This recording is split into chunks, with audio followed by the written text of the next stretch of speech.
Alors que la tempête Gérard a ravagé le nord et l'ouest de la France, le fort Boyard, situé entre les îles d'Aix et d'Oléron, n'a pas été épargné. Une vidéo impressionnante de l'édifice, submergé par les vagues, a été dévoilée. Tous les Français connaissent le fort Boyard, situé en Charente-Maritime. Si est dans cet édifice militaire que se réunissent chaque année des célébrités pour une émission éponyme en faveur d'associations caritatives.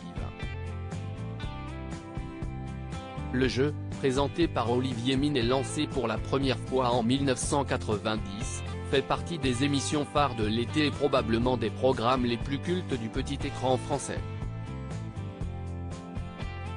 Aujourd'hui encore, il fédère des millions de téléspectateurs durant la période estivale.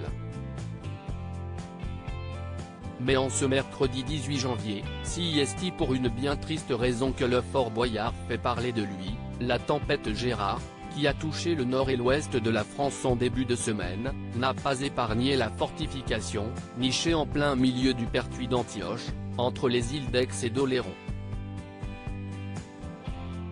Ce lundi 16 janvier, alors que la tempête balayait l'ouest du pays avec rafales allant jusqu'à 150 km/h, le photographe Xavier Léoty a immortalisé l'impact des vagues sur le fort Boyard. Sur les images impressionnantes, dévoilées par Sud-Ouest, l'eau submerge complètement l'édifice avant de s'engouffrer à l'intérieur. Les embruns donnent cette impression de hauteur, par rapport à la vigie, mais les vagues sont assez grosses, elles recouvrent le mur. On voit d'ailleurs l'eau qui coule aussitôt après le long du parapet, a témoigné le photographe auprès du quotidien régional. Un phénomène climatique qui n'est pas sans conséquences sur le fort, dont la façade de granit et de calcaire est déjà fortement dégradée. Le fort Boyard avait été laissé à l'abandon en 1913. Ce n'est pas la première fois que le fort Boyard est touché par une tempête. Depuis la fin de sa construction en 1957, il a été victime de nombreuses catastrophes. Son état s'était fortement détérioré lorsqu'il avait été laissé à l'abandon en 1913 puis victime de nombreux actes de vandalisme.